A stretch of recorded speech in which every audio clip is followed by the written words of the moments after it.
Yo, what is going on, everyone? My name is Nick with the Notorious Fantasy, and in today's video, I'm going to be giving you guys a breakdown of the first divisional round playoff game for the 2021 NFL playoffs between the Los Angeles Rams and the Green Bay Packers. If you guys do end up enjoying this video, please make sure that you hit that subscribe button down below. Not only is it free, I put out content pretty much every day discussing the NFL draft, and then a lot more closer to the NFL season. We discuss fantasy football every single day, so you guys can win your fantasy football championship. So if you like any content surrounding the NFL, please make sure that you hit that subscribe button down below. Now, the LA Rams actually, they got defeated, if I'm being honest with you, and they were down bad in this one, 32-18. The Rams just did not show up to this game at all, in my opinion. The game started off 3-3 in the first quarter, right? And you felt like, hey, maybe the Rams will be able to pull off this very big upset victory, but in reality, the Green Bay Packers in the second quarter started pushing on the gas pedal, and they did not even hit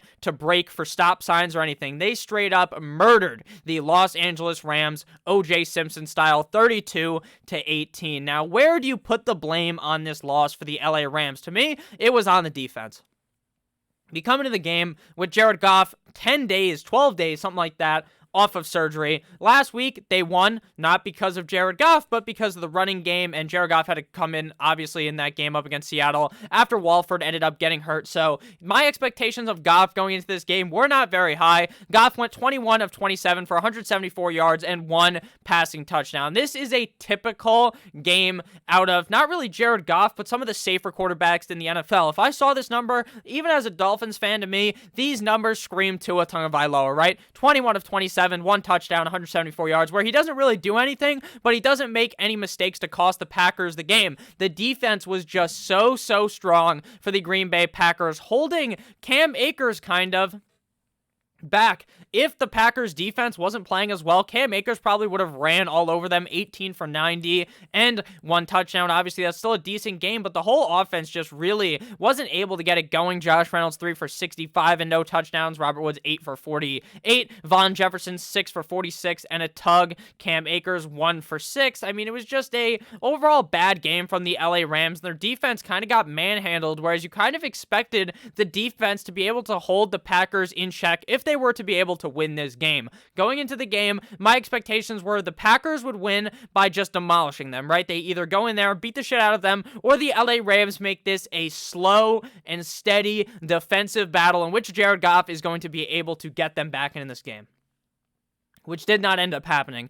Aaron Rodgers, 23 of 36 for 296 and 2 touchdowns on a revenge tour of what I would call a season. I think this is Aaron Rodgers' revenge season. Last year, at the end of the year, everyone's counting this guy as out. Everyone's thinking, you know what? They drafted Jordan Love. They want him out of here. They want him to not be the Green Bay quarterback for the next couple of years. And Aaron Rodgers has proved this season that he could be the NFL MVP. Now, the MVP in my decision is very confusing to figure out on a year like this, where Josh Allen goes hard as fuck, where we see Patrick Mahomes put up stellar numbers again, where we see Aaron Rodgers douse everyone as well. It's just been a very good season for the MVP of the league, so I'm not sure who wins it, but Aaron Rodgers as a whole has put up a tremendous season, and the Rams were just a mere stepping stone in this matchup. Aaron Jones, 14 for 99 and 1 touchdown, but I want you guys to note that the Rams defense did actually play quite well up against the run, aside from when Aaron Jones gashed the defense for a 60-yard rush that eventually led to his first touchdown and only touchdown in the game.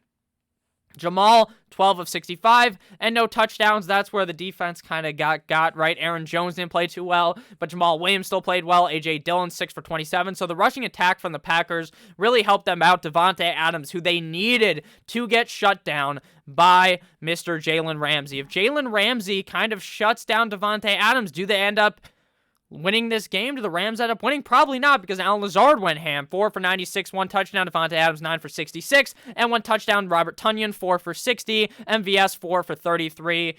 St. Brown, 1 for 27, and Aaron Jones, 1 for 14. So this was overall just a game that the Rams really stood no chance in. The Rams were favorited to, obviously not favored in the game. The Green Bay Packers were favorited in this game, and this was expected to be kind of a closer game, though, and a lower scoring game. The Packers said, fuck the under. We're going over by 1 million because we're going to score 32 points. I am very interested to see how the Packers play next week up against either the Tampa Bay Buccaneers or the New Orleans Saints, based on how dominant they have looked thus far this season and in this game up against the LA Rams. Let me know if you guys thought I missed anything in this game.